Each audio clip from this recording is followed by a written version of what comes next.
Friends இன்றைக்கி நம்ம வீடியோவில் என்ன பார்க்க போகிறோம்னா சிக்ஸ்த்து புக்கில் சயின்ஸில் செகண்ட் யூனிட் தான் பார்க்க போகிறோம். ஃபஸ்ட் யூனிட் ஏற்கனவே பார்த்தாச்சு. அந்த லிங்க் வந்து நான் டிஸ்கிரிப்ஷனில் கொடுக்குறேன், அதை யூஸ் பண்ணி பார்த்துக்கோங்க. இப்போ பார்க்க போகிறது பார்த்தீங்கன்னா விசையும் இயக்கமும். இந்த பாடம் வந்து பெரிய பாடங்கிறதுனால நான் இதை வந்து 2 பார்ட்டாக நான் வீடியோ போட போகிறேன். இப்போ வந்து ஃபஸ்ட்டு வீடியோ நான் போட்டுருவேன், ஃபஸ்ட்டு பார்ட் வீடியோ. அதுக்கப்புறம் செகண்ட் பார்ட் வீடியோ நான் சீக்கிரம் உடனே அப்லோட் பண்ணிடுவேன். ஓகே ஃப்ரெண்ட்ஸ், வாங்க பார்க்கலாம். விசையும் இயக்கமும் பார்த்தீங்கன்னா, விசை இயக்கம் எல்லாருக்கும் என்னென்னு தெரியும். விசைனா நம்ம ஒரு பொருளை தள்ளுறது, அப்படி இயக்கங்கிறன்னா ஒரு இடத்துலேருந்து இன்னொரு இடத்துக்கு போகிறது தான் இயக்கம். இப்போ ஃபஸ்ட்டு என்னென்னு பார்த்தீங்கன்னா, கற்றலின் நோக்கங்கள் தான் கொடுத்துருக்காங்க. இயக்கம் நடைபெறும் போது தள்ளுதல் இழுத்தல் அவை இரண்டும் நடைபெறுகின்றன என்பதை கண்டறிதல். சில விசைகள் தொடு விசைகள் என்பதையும் சில விசைகள் தொடா விசைகள் என்பதையும் புரிந்து கொள்ளுதல். விசையானது செலுத்தப்படும் போது அது பொருளின் இயக்கம், இயங்கக்கூடிய திசை, வடிவம் மற்றும் அளவு ஆகியவற்றை மாற்றுகிறது என்பதை அறிதல்.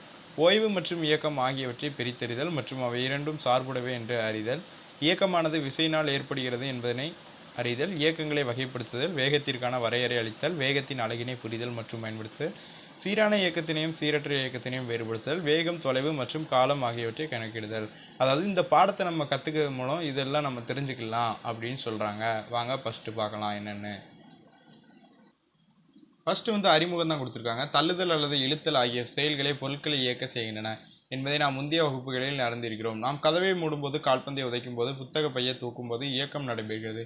மேலும் அங்கே தள்ளுதல் அல்லது இழுத்தல் செயல் நடைபெறுகிறது. அதாவது நம்ம ஒவ்வொரு செயலும் செய்யும் போது அது தள்ளுதல் இல்லை இழுத்தல், இந்த 2 செயல் வந்து கண்டிப்பாக நடக்கு அப்படின்னு தான் அறிமுகத்தில் கொடுத்துருக்காங்க. நெக்ஸ்ட் பார்த்தீங்கன்னா ஓய்வு இயக்கமும். ஓய்வு என்றால் என்ன, இயக்கம் என்றால் என்ன? புத்தகம் ஒன்று மேசையின் வைக்கப்பட்டிருப்பதாக கருதுவோம். புத்தகம் இயக்கத்தில் உள்ளதா இல்லது அது ஓய்வு நிலையில் உள்ளதா என்பதே உங்களின் பதிலாக இருக்கும். இப்போது உங்களின் குறிப்பேட்டை வைப்பதற்காக அப்புத்தகத்தை நீங்கள் மேசையின் ஒரு ஓரமாக நகர்த்தும் போது புத்தகம் இயக்கத்தில் இருப்பதாக கூறுவீர்கள். எனவே புத்தகமானது மேசையில் ஒரே இடத்தில் இருந்தால் அது ஓய்வு நிலையில் இருப்பதாகவும், ஒரு இடத்தில் மற்றொரு இடத்திற்கு நகரும்போது அது இயக்க நிலையில் இருப்பதாகவும் கருதப்படுகிறது. அதாவது ஓய்வுனா என்ன, இயக்கம்னா என்னங்கிறாங்க. ஓய்வுனா ஒரே இடத்துல வந்து ஒரு பொருள் இருக்கிறது. இயக்கம்னா ஒரு பொருளை நம்ம அந்த இடத்துல இருந்து இன்னொரு இடத்துக்கு தள்ளி வைக்கிறது தான் இயக்கம்னு சொல்கிறோம். இப்போ எடுத்துக்காட்டுக்கு பார்த்தீங்கன்னா, மேஜில் ஒரு புக்கு இருக்குது, அது ரொம்ப நேரம் அதே இருந்தால் அது வந்து ஓய்வும்பாங்க. அதை கொஞ்சம் தள்ளி வைக்கிறோம்ட்டு நம்ம தள்ளி வச்சோம்னா அதைத்தான் இயக்கம்னு சொல்லுவாங்க. நெக்ஸ்ட்டு பார்த்தீங்கன்னா செயல்பாடு. தள்ளுதல் அல்லது இழுதல் இவற்றில் எதனால் கீழ்கண்ட இயக்கங்கள் நடைபெறுகின்றன என உங்களால் கூற முடியுமா? அதாவது ஒரு 6 படம் கொடுத்து இது எதனால நடைபெறுது அப்படின்னு கேட்காங்க. ஃபஸ்ட்டு பார்த்தீங்கன்னா இழுத்தல் நடக்கு, அதுக்கப்புறம் தள்ளுதல் பார்த்தீங்க. 3வது பார்த்தீங்கன்னா டயர் ஓட்டுறான், அது வந்து தள்ளுதல். அதுக்கப்புறம் பார்த்தீங்கன்னா தள்ளுதல். அதுக்கப்புறம் பார்த்தீங்கன்னா மாட்டு வண்டி வந்து இழுத்தல். அதுக்கப்புறம் பார்த்தீங்கன்னா தள்ளுதல். இதுதான். நெக்ஸ்ட்டு பார்த்தீங்கன்னா காலத்தை பொறுத்து ஒரு பொருளின் நிலை மாறும் எனில் அது இயக்கம் எனப்படும். அப்பொருள் ஒரே இடத்தில் இருக்கும் எனில் அது ஓய்வு நிலை எனப்படும். இதை ஈஸியாக சொல்லியிருக்காங்க. காலத்தை பொறுத்து ஒரு பொருள் மாறுபடுதுன்னா அது இயக்கமும், அப்பொருள் காலத்தை பொறுத்து மாறுபடாமல் ஒரே இடத்துல ரொம்ப நேரம் இருந்தால் அதைத்தான் ஓய்வு நிலை எனப்படும் அப்படிங்கிறாங்க. மோகன் இயக்கத்தில் உள்ளானா? கீழே உள்ள படக்கதையை பார்த்து மோகன் இயக்கத்தில் உள்ளானா அல்லது ஓய்வு நிலையில் உள்ளானா என கூறுங்கள். அதாவது ஒரு படம் கொடுத்துருக்காங்க, அதில் வந்து கதை மாதிரி கொடுத்துருக்காங்க. அவன் வந்து ஓய்வில் இருக்கானா இல்லாட்டி இயக்கத்தில் இருக்கானான்ட்டு நம்ம சொல்லியிருக்காங்க.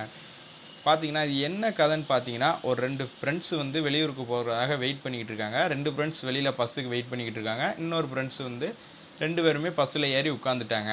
இதில் பார்த்தீங்கன்னா பஸ்ஸுக்கு வெளியில் இருக்கிறவர் சொல்கிறாரு, இப்போ வந்து மோகன் வந்து இயக்கத்தில் இருக்கிறான் அப்படின்னு ஃப்ரெண்டு சொல்கிறாரு. அவங்க கூட இருக்கிற இன்னொரு ஃப்ரெண்டு இல்லை அவன் ஓய்வில் இல்லை அப்படின்னு சொல்கிறாங்க. அதுக்கப்புறம் அவனுக்கு கால் பண்ணி, அவன் பக்கத்தில் இருக்கவங்களுக்கு கால் பண்ணி மோகன் இயக்கத்தில் உள்ளானா அப்படின்னு கேட்குறாங்க. அவன் பக்கத்தில் உள்ளவங்க வந்து இல்லை ஒரே இடத்துல தான் இருக்கான், ஓய்வு நிலையில் தான் இருக்கான் அப்படின்னு சொல்கிறாங்க. இவன் சொல்கிறான் கண்டிப்பாக அவன் ஓய்வில் தான் இயக்கத்தில் தான் இருக்கான் அப்படின்னு சொல்கிறாங்க. எதுக்கு அப்படி சொல்கிறாங்கன்னு பார்த்தீங்கன்னா, மோகன் வந்து பஸ்ஸில் இருக்கான், அவன் இன்னோட ஃப்ரெண்டு வந்து வெளியில் இருக்கிறாரு. அதனால் அந்த பஸ்ஸு இயக்கத்தில் இருக்கிறதுனால அவனும் இயக்கத்தில் தான் இருக்கான் அப்படின்னு சொல்கிறாங்க. இன்னொரு ஃப்ரெண்டு கால் பண்ணி கேட்கும்போது பக்கத்தில் உள்ள ஃப்ரெண்டு வந்து அவன் ஓய்வு நிலையில் தான் இருக்கான் அப்படி சொல்கிறாங்க. ஏன்னா அவங்க வந்து பஸ்ஸுக்குள்ளே இருக்கிறாங்க, அவங்க இயக்கமாகிறது அவங்களுக்கு தெரியாது, அதனால் சொல்கிறான். அதனால் 2 பேருக்குமே ஒருத்தருக்கு ஓய்வு நிலையாக தெரியும், ஒருத்தருக்கு இயக்க நிலையாக தெரியும் அப்படிங்கிறத தான் இந்த கதையில் தெளிவாக சொல்லியிருக்காங்க. ஓகே ஃப்ரெண்ட்ஸ், நெக்ஸ்ட் என்னென்னு பார்க்கலாம். விவாதி. யார் கூறுவது சரி? மோகன் உண்மையில் இயக்கத்தில் உள்ளானா? பாபு, ரேகா இருவர் கூறுவதும் சரி என நாம் கூறலாம். பாபுவை பொறுத்தவரை மோகன் பேருந்துடன் உள்ளான், எனவே பேருந்துடன் சேர்ந்து அவனும் இயக்கத்தில் உள்ளான். ஆனால் அருகில் அமர்ந்திருக்கும் ரேகாவை பொறுத்து அவன் ஒரே இடத்தில் அமர்ந்திருப்பதால் அவன் ஓய்வு நிலையில் இருப்பதாக அவள் கருதுகிறாள். ஆக பாபுவை பொறுத்து மோகன் இயக்க நிலையிலும், ரேகாவை பொறுத்து அவன் ஓய்வு நிலையிலும் உள்ளான். உங்களால் வேறு ஏதேனும் உதாரணம் கூற முடியுமா? அதைத்தான் சொல்கிறேன். ஒவ்வொருத்தருக்கும் ஒருத்தருக்கு நம்மளுக்கு ஓய்வு நிலை மாதிரி தெரிஞ்சால் இன்னொருத்தருக்கு வந்து இயக்க நிலை மாதிரி தெரியும். அதைத்தான் நான் சொல்லியிருந்தேன். இது வந்து ரேகா பாபு ரேகா இருவரும் பாபுவை பொறுத்த வரைக்கும் மோகன் வந்து இயக்கத்தில் உள்ளான்னு சொல்கிறாங்க. ஆனால் ரேகாங்கிறது ஓய்வு நிலையில் தான் இருக்கான்னு சொல்கிறாங்க. ஏன்னா பாபு வெளியில் இருக்கிறான், ரேகா வந்து அவள் பக்கத்தில் இருக்கிறா. அதனால் 2 பேருக்குமே வித்தியாசமாக இருக்குது. நெக்ஸ்ட் பார்த்தீங்கன்னா கீழ்காலும் படங்களை பார்த்து பதில் கூறுங்கள். நிகழ்வு 1. இயங்கும் படகில் உள்ள மனிதன் ஆற்றின் கரையை பொறுத்து இயக்க நிலையில் உள்ளான். படகினை பொறுத்து அவன் ஓய்வு நிலையில் உள்ளான். அதாவது இவர் வந்து படகுல போகிறாரு, அவர் வந்து படகுல உட்காந்துருக்காரு. அவர் வந்து ஆற்றை பொறுத்து நம்ம சொன்னோன்னா இயக்க நிலையில் இருக்குன்னு சொல்லலாம். அதே படகை பொறுத்து நம்ம சொன்னோம்னா படகுல அவர் சும்மா தான் உட்காந்துருக்காரு, அதனால் ஓய்வு நிலைன்னு சொல்லலாம். நெக்ஸ்ட் பார்த்தீங்கன்னா ஊஞ்சலில் ஆடிக்கொண்டிருக்கும் ரம்யா ஊஞ்சலை பொறுத்து டேஷ் நிலையில் உள்ளான், தோட்டத்தினை பொறுத்து டேஷ் நிலையில் உள்ளான். அதாவது ஊஞ்சலை பொறுத்து வந்து அவள் ஓய்வு நிலையில் உள்ளா, தோட்டத்தினை பொறுத்து வந்து அவள் வந்து இயக்க நிலையில் உள்ளா. அவ்வளோதான் ஆன்சர். நிகழ்வு 3. நிஷா மிதிவண்டியில் அவள் பாட்டி வீட்டிற்கு சென்று கொண்டிருக்கிறாள். மிதிவண்டியை பொறுத்து அவள் ஓய்வு நிலையில் உள்ளாள், சாலையை பொறுத்து அவள் இயக்க நிலையில் உள்ளா. அதாவது மிதிவண்டியில் உட்காந்துருக்கா, அதனால ஓய்வு நிலை. சாலையை பொறுத்து வந்து அவள் இயக்கத்தில் இருக்கா. நெக்ஸ்ட் பார்த்தீங்கன்னா ஒரு புத்தகம் நகர்த்தப்படாமல் மேசை மீது ஓய்வு நிலையில் இருந்த நிகழ்வை எடுத்துக்கொள்வோம். புத்தகம் உண்மையில் ஓய்வு நிலையில் தான் இருந்ததா? பூமியானது தனது அச்சை பற்றி சுழன்று கொண்டுள்ளது என்பதை நாம் அறிவோம். அப்படியெனில் பூமியில் உள்ள மேசையும் அதன் மேல் உள்ள புத்தகமும் இயங்கு கொண்டிருக்கின்றன இல்லையா? நாமும் பூமியோடு இணைந்து இயக்க நிலையில் இருக்கிறோம். எனவே நாம் நிற்கும் இடத்தை பொறுத்து புத்தகமானது ஓய்வு நிலையில் உள்ளதாக தெரிகிறது. இதேபோல்தான் பேருந்தினுள் நாம் பயணம் செய்யும் போது நமக்கு அருகில் உள்ள பொருட்கள் ஓய்வு நிலையில் இருப்பதாகவும் வெளியில் உள்ள மரங்கள் மற்றும் பின்னோக்கி நகர்வதாகவும் நாம் உணர்கிறோம். அதாவது நம்ம இருக்கிற பூமி வந்து சுற்றிக்கிட்டே இருக்குது, அது வந்து இயக்கத்தில் தான் இருக்குது, நம்ம அது உள்ளே இருக்கிற வந்து ஓய்வு நிலையில் இருக்கிறோம் அப்படிங்கிறாங்க. இப்போ பார்த்தீங்கன்னா நம்ம பஸ்ஸில் போகும்போது நம்ம வந்து ஒரே இடத்துல தான் உட்காந்துருப்போம், ஆனால் மரம் எல்லாமே பின்னாடி போகிற மாதிரி இருக்கும். அதைத்தான் அவங்க சொல்லியிருக்காங்க. நெக்ஸ்ட் பார்த்தீங்கன்னா ஒரு பொருளானது ஒருவருக்கு ஓய்வு நிலையில் இருப்பது போலவும் மற்றவருக்கு இயக்கத்தில் இருப்பது போலவும் தோன்றும். அது சில பொருட்களை பொறுத்து ஓய்வு நிலையிலும் சில பொருட்களை பொறுத்து இயக்க நிலையிலும் இருக்கும். எனவே ஓய்வு நிலை அல்லது இயக்க நிலை ஆகிய இரண்டும் சார்புடவே ஆகும். அதாவது ஒருத்தருக்கு வந்து ஓய்வு நிலையாக தோன்றும், ஒருவருக்கு பார்த்தா இயக்க நிலையாக தோன்றும். 2 பேருக்குமே வித்தியாசமாக இருக்கும். எனவே ஓய்வு நிலை அல்லது இயக்க நிலை ஆகிய இரண்டும் சார்புடவே ஆகும் அப்படின்னு சொல்கிறாங்க. 2 கொடுத்துருக்காங்க. மேகமூட்டத்துடன் கூடிய இரவு வானில் நிலவினை உற்று பாருங்கள். மேகக்கூட்டம் கடந்து செல்லும் போது நிலவு வேகமாக நகர்வதாக நீங்கள் நினைக்கக்கூடும். அதேவேளை ஒரு மரத்தை உற்று நோக்கும்போது நீங்கள் என்ன நினைப்பீர்கள்? அதாவது நம்ம நைட்டு மேகத்தை பார்த்தோன்னா மேகம் வந்து போகிற மாதிரி தெரியும், அதோட நிலவு வந்து ரொம்ப வேகமாக போகிற மாதிரி தெரியும். அதே நேரத்தில் வந்து நம்ம மரத்தை உத்து பார்த்தா எப்படி இருக்கும் அப்படின்னு தான் கேட்குறாங்க. அதுக்கப்புறம் பார்த்தீங்கன்னா உங்களுக்கு தெரியுமா? இந்தியாவின் பழங்கால வானியலாளர் ஆரியப்பட்டா நீங்கள் ஆற்றில் ஒரு படகில் செல்லும்போது எவ்வாறு ஆற்றின் கரையானது உங்களுக்கு பின்புறம் எதிர் திசையில் செல்வது போல தோன்றுகிறதோ அதேபோல் வானில் உள்ள நட்சத்திரங்களை நாம் காணும்போது அவை கிழக்கிலிருந்து மேற்காக செல்வதாக தோன்றுவதா? நிச்சயம் நமது பூமியானது மேற்கிலிருந்து கிழக்காகத்தான் சுற்ற வேண்டும் என அனுமானித்தார். அதாவது பார்த்தீங்கன்னா நம்ம ஒரு போட்டில் போகிறோன்னா நம்மளுக்கு பின்னாடி கரை வந்து நம்மளுக்கு பின்னாடி மறைஞ்சிட்டு போகிற மாதிரியே இருக்கும். அதனால் நம்ம நட்சத்திரங்கள் வந்து கிழக்கிலிருந்து மேற்கா போகிறதுனால அதுக்கு ஆப்போசிட்டாக தான் பூமி சுற்றும் அப்படின்னு அவர் வந்து அனுமானிச்சிருக்காரு. நெக்ஸ்ட்டு பார்த்தீங்கன்னா பொருட்கள் எவ்வாறு இயங்குகின்றன? நாம் பந்தினை உதைக்கும் போது அது நகர்கிறது, புத்தகத்தினை இழுக்கும்போது புத்தகமானது நகர்கிறது, காலை ஒன்று வண்டியினை இழுக்கும்போது வண்டி நகர்கிறது. ஒரு பொருளின் மீது செயல்படுத்தப்படும் தள்ளுதல் அல்லது இழுத்தல் நிகழ்வுகளின் காரணமாக இயக்கமானது ஏற்படுகிறது. அன்றாட வாழ்வில் நாம் வாளியை கொண்டு கிணற்றிலிருந்து நீரினை இறைக்கிறோம். விலங்குகள் வண்டி இழுக்கின்றன. இங்கு இழுத்தல் அல்லது தள்ளுதல் என்ற நிகழ்வானது மனிதர்கள் அல்லது விலங்குகள் போன்ற உயிருள்ள காரணிகளால் ஏற்படுகின்றன. பொருள் வந்து எவ்வாறு இயங்குறது அப்படின்னு கேட்குறாங்க. அதாவது நம்ம ஒரு பந்தை உதைக்கும், இல்லைனா ஒரு புத்தகத்தை வந்து இழுக்கிறோம். இதனால் தள்ளுதல் இல்லைனா இழுத்தல் 2 செயல்னால நடக்குது. இதனால தான் இயக்கம் வந்து ஏற்படுது அப்படின்னு சொல்கிறாங்க.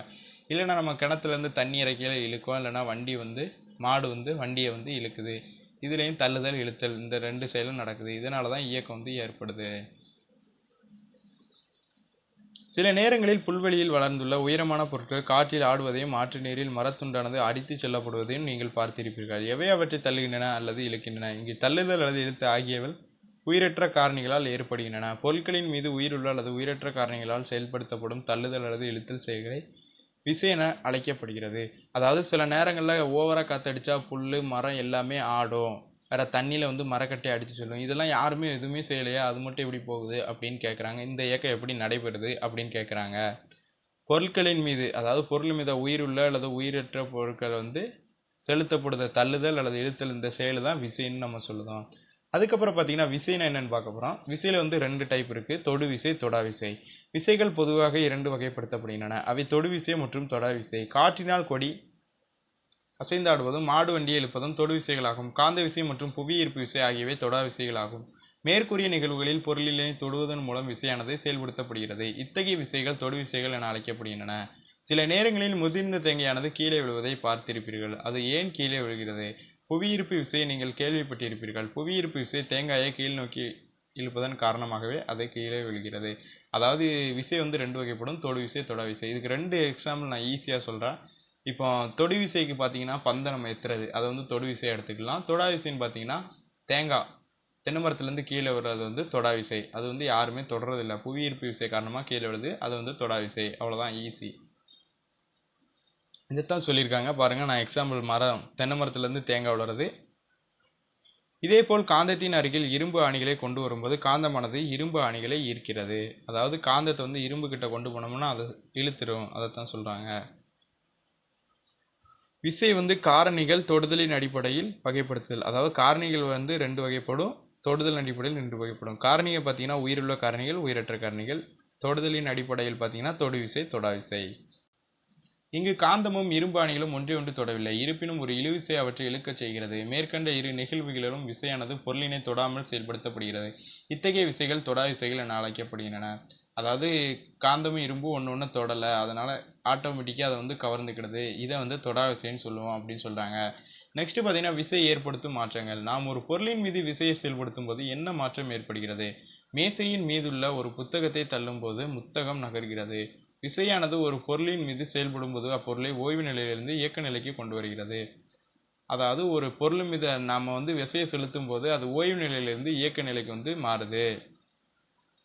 மட்டை வீச்சாளர் அவரை நோக்கி வரும் பந்தினை மட்டையால் அடிக்கும் போது என்ன நடைபெறுகிறது? பந்தினை அடிக்கும் போது பந்தின் வேகமானது அதிகரிக்கிறது, அதேபோல் பந்தின் திசையும் மாற்றமடைகிறது. ஒரு பொருளின் மீது விசையானது செயல்படுத்தப்படும் போது பொருளின் வேகமும் அதன் திசையும் மாற்றமடைகின்றன.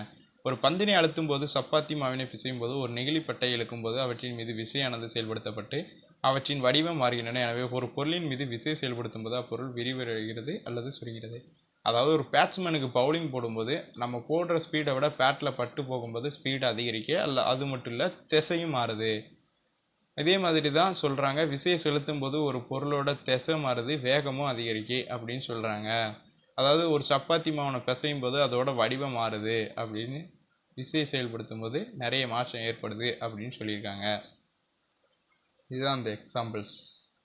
கொடுக்கப்பட்டுள்ள படத்தில் ஒருவர் மாட்டு வண்டியை நிறுத்துவதற்காக விசையை செயல்படுத்துகிறார். விசையானது பொருள் நகரும் திசைக்கு எதிர் திசையில் செயல்படுத்தும் போது அது பொருளின் வேகத்தினை குறைக்கிறது அல்லது பொருளின் இயக்கத்தினை நிறுத்துகிறது. வேகமாக நகரும் மிதிவண்டியில் நாம் வேகத்தடையை செலுத்தும் போது என்ன நிகழ்கிறது? அதாவது ஒரு வேகமாக போய்கிட்டு இருக்க வண்டியில் வேகத்தடையை செலுத்தும் போது, அதாவது பிரேக் கொடுக்கும்போது என்ன நடக்கு அப்படின்னு தான் கேட்குறாங்க. ஒரு பொருளின் இயக்க நிலையோ அல்லது ஓய்வு நிலையோ மாற்றக்கூடியது. அப்பொருளின் வேகத்தினை அதிகரிக்கவோ அல்லது குறைக்கவோ செய்யக்கூடியது. இயக்கத்தினை நிறுத்தவும் திசையை மாற்றவும் மற்றும் பொருளின் வடிவத்தை அதிகரிக்கவோ அல்லது குறைக்கவோ செய்யக்கூடியதுமாகிய காரணியே விசை என அழைக்கப்படுகிறது. அதாவது ஒரு பொருளோட இயக்க நிலை அல்லது ஓய்வு நிலையை மாற்றுறதுக்கு நம்ம தேவைப்படுறது தான் விசைன்னு சொல்கிறாங்க. பொருட்களின் மீது செயல்படுத்தப்படும் விசையானது பொருட்களை ஓய்வு நிலையிலிருந்து இயக்க நிலைக்கோ அல்லது இயக்க நிலையிலிருந்து ஓய்வு நிலைக்கோ மாற்றும். இயங்கும் பொருளின் வேகம் அல்லது திசை அல்லது இரண்டையும் மாற்றும். பொருளின் வடிவத்தில் மாற்றத்தை ஏற்படுத்தும். ஒரு பொருள் மீது விசையை செலுத்தணும்னா என்ன நடக்கும் அப்படின்னு கேட்குறாங்க. ஓய்வு நிலையிலிருந்து இயக்க நிலைக்கும் இயக்க நிலையிலிருந்து ஓய்வு நிலைக்கும் மாற்றும். இல்லைனா அந்த பொருளோட வேகம் திசை எல்லாமே மாறும், பொருளின் வடிவமும் மாறும் அப்படின்னு கேட்டிருக்காங்க. செயல்பாடு 3 என்ன கொடுத்துருக்காங்கன்னு பார்த்தீங்கன்னா ஒரு பாக்ஸ் மாதிரி கொடுத்துருக்காங்க. அந்த பாக்ஸில் பாதி இது நிரப்பல, அதை நம்ம நிரப்ப சொல்லியிருக்காங்க. விசையானது பொருளை ஓய்வு நிலையிலிருந்து இயக்க நிலைக்கு கொண்டு வருகிறது. செகண்ட் பாக்ஸில் பார்த்தீங்கன்னா என்ன கொடுக்கலான்னு பார்த்தீங்கன்னா திசையை மாற்றுகிறது அப்படின்னு கொடுக்கலாம். தேர்ட் பாக்ஸில் வேகத்தை மாற்றுகிறதுன்னு இருக்குது. அதுக்கப்புறம் இந்த சைடு பார்த்தீங்கன்னா பொருளின் வடிவத்தில் மாற்றத்தை ஏற்படுகிறது அப்படிங்கிறாங்க. அதுக்கப்புறம் ஓய்வு நிலையிலேருந்து இயக்க நிலைக்கும் இயக்க நிலையிலேருந்து ஓய்வு நிலைக்கும் மாற்றுகிறது அப்படின்னு சொல்லலாம். அதுக்கப்புறம் பார்த்தீங்கன்னா உங்களால் தொடு விசைக்கும் தொடா விசைக்கும் உதாரணம் அளிக்க இயலுமா அப்படிங்காங்க. விசைனா தொடு விசை தொடா விசைன்னு ரெண்டு இருக்குது. அதுக்கு எடுத்துக்காட்டு கேட்டிருக்காங்க. கால்பந்தை உதைத்தல் தொடு விசைக்கு. இன்னொரு எடுத்துக்காட்டு பார்த்தீங்கன்னா என்ன சொல்லலாம் பார்த்தீங்கன்னா கிணற்றிலிருந்து தண்ணி இறைச்சல் சொல்லலாம். தொடா விசைக்கு எடுத்துக்காட்டு பார்த்தீங்கன்னா தென்னை மரத்திலிருந்து தேங்காய் விழுதல், இதை சொல்லலாம். நெக்ஸ்ட் பார்த்தீங்கன்னா இயக்கத்தின் வகைகள் பார்க்கலாம். செயல்பாடு 4. சாந்தியை போல் நாமும் செய்வோம். சாந்தியை ஒரு பென்சிலை எடுத்துக்கொண்டு அதை கூராக்கியால் கூர்மை கொண்டால், கவராயத்தையும் பென்சிலையும் பயன்படுத்தி ஒரு வெள்ளைத்தாளில் வட்டம் வரைந்தால், பிறகு அளவுகளை பயன்படுத்தி வேறொரு தாளில் நேர்கோடு வரைந்தால், தனது விரலுக்கிடையே பென்சிலை வைத்து முன்னும் பின்னும் அசைத்தால். இதை பார்த்தீங்கன்னா ஒரு பென்சில் எடுத்து கட்டரில் வந்து பென்சிலை சீவுறாங்க. நெக்ஸ்ட்டு பார்த்தீங்கன்னா கவராயத்தை வச்சு ஒரு வட்டம் போடுறாங்க. அதுக்கப்புறம் பார்த்தீங்கன்னா ஸ்கேலை வச்சு ஒரு கோடு போடுறாங்க. அதுக்கப்புறம் பென்சிலை 2 கைக்கு இடையில வச்சு முன்னும் பின்னும் ஆட்டுதாங்க. இதில் பார்த்தீங்கன்னா என்னென்ன இயக்கம் நடக்குதுன்னு பார்த்தீங்கன்னா, ஃபஸ்ட்டு இதில் வந்து கற்று சீவுறது வந்து அச்சை பொறுத்து சுழலுதுங்கிறாங்க. ரெண்டாவது பார்த்தீங்கன்னா வட்டப்பாதையில் இயங்குதுங்காங்க. அதுக்கப்புறம் நேர்கோட்டு பாதையில் இயங்குதாங்க. அதுக்கப்புறம் பார்த்தீங்கன்னா அலைவு இயக்கத்தில் இயங்குது அப்படின்னு சொல்கிறாங்க. இப்போ வந்து இயக்கம் என்னென்ன வகை இருக்குன்னு அப்படின்னு தான் பார்க்க போகிறோம். எனவே சுழற்சி இயக்கம், வட்டப்பாதை இயக்கம், நேர்கோட்டு இயக்கம் மற்றும் அலைவு இயக்கம் ஆகிய 4 இயக்கங்களை பென்சில் மேற்கொள்கிறது என நாம் கூறலாம். 4 இயக்கம் இருக்குது. சுழற்சி இயக்கம், வட்டப்பாதை இயக்கம், நேர்கோட்டு இயக்கம் மற்றும் அலைவு இயக்கம் 4 இயக்கம் இருக்குது. காகிதத்தினால் செய்யப்பட்ட விமானம் அல்லது ஏவுகணையை ஒரு குறிப்பிட்ட கோணத்தில் வீசுங்கள். அதன் பாதையை உற்று நோக்குங்கள். அது ஒரு வளைவு பாதையாக இருக்கும். காகிதம் முன்னோக்கி நகரும் அதே வேளையில் அதன் திசையும் தொடர்ந்து மாற்றத்திற்கு உட்படுத்தப்படுகிறது. இந்த பாதை வளைவு பாதை என அழைக்கப்படுகிறது. அதாவது நம்ம ஒரு பேப்பரில் ராக்கெட் செஞ்சு விட்டோன்னா அது முன்னாடி நோக்கி போகும், ஆனால் திசை மாறிக்கிட்டே போகும். இதைத்தான் வளைவு பாதைங்காங்க. ஒரு அறையில் இங்கும் அங்கும் நகரும் ஒன்றின் இயக்கத்தை பாருங்கள். அதனுடைய பாதை அனைத்து இயக்கங்களையும் உள்ளடக்கிய சீரற்ற பாதையாக இருக்கிறது அல்லவா. ஒரு வந்து ஒரு இடத்துல அப்படியே சுற்றிட்டே வரும். அது வந்து சீரற்ற பாதையாக இருக்கிறது அப்படிங்கிறாங்க. ஒரு பொருளின் பாதையை பொறுத்து அதன் இயக்கத்தை கீழ்காணுமாறு நாம் வகைப்படுத்தலாம். ஃபஸ்ட்டு பார்த்தீங்கன்னா நேர்கோட்டு இயக்கம். நேர்கோட்டு பாதையில் நடைபெறும் இயக்கம். அது நேர்கோட்டு பாதைனா நேர்கோட்டு பாதையில் நடைபெறும் இயக்கம் தான் நேர்கோட்டு இயக்கம். எக்ஸாம்பிளுக்கு என்ன சொல்கிறாங்கன்னா, ஒரு மனிதன் நேர்கோட்டு பாதையில் நடந்து சென்று கொண்டிருக்கும் மனிதனத்தை எக்ஸாம்பிளுக்கு சொல்கிறாங்க. வளைவு பாதை இயக்கம். முன்னோக்கி சென்று கொண்டு தனது பாதையின் திசையை தொடர்ந்து மாற்றிக்கொண்டே இருக்கும் பொருளின் இயக்கம். அதாவது வளைவு பாதைன்னா நம்ம ஒரு பொருளை எறிகிறோம், ஆனால் அது நேராக தான் போகும், ஆனால் அது இயக்கத்தை குறைச்சிக்கிட்டே திசை வந்து மாறும். இதை வந்து வளைவு பாதை இயக்கங்கிறாங்க. இது வந்து வீசி எறியப்பட்ட பந்து வந்து எடுத்துக்காட்டு சொல்கிறாங்க. நெக்ஸ்ட் பார்த்தீங்கன்னா வட்டப்பாதை இயக்கம். வட்டப்பாதையில் நடைபெறும் இயக்கம். கயிற்றின் முனையில் கட்டப்பட்டு சுழற்றப்படும் கல்லின் இயக்கம். அதாவது வட்டப்பாதை இயக்கம்னா ஒரு கயத்தில் கல்லை கட்டிட்டு நம்ம சுற்றினோம்னா அதைத்தான் வட்டப்பாதை இயக்கம்ங்கிறோம். தற்சுழற்சி இயக்கம்னா ஒரு அச்சினை மையமாக கொண்டு பொருளின் இயக்கம். அதாவது இதை வந்து பம்பரம் எடுத்துக்கிட்டால் சொல்லலாம். ஒரு புள்ளியை மையமாக கொண்டு அதை சுற்றிக்கிட்டே வரும், அதைத்தான் தற்சுழற்சி இயக்கம்ங்கிறோம்.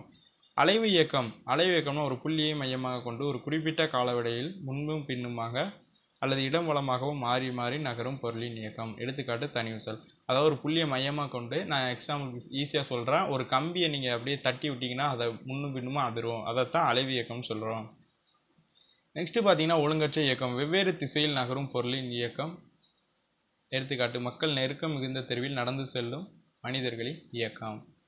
அதுதான் ஒழுங்கற்ற இயக்கம் சொல்லியிருக்காங்க.